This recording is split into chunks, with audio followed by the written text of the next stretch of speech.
Okay, when it comes to designing diets, there's different ways that you can count food.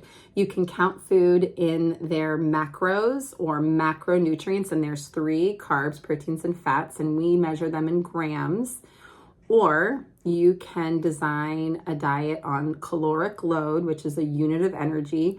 Carbs carry 4 calories per gram, protein is 4 calories per gram, and fat is 9.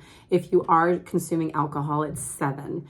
And so outside of macros or calories, you can design your plate or your meals or your day by food groups. And some people say, I want 10 servings of starches a day. I want 10 servings of fruits and vegetables a day.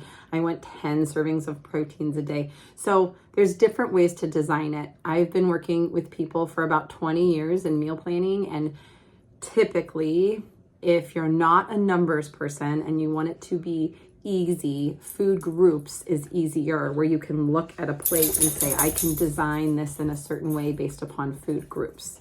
I would highly recommend that. The Diabetic Exchange diet does that, and that's typically easy.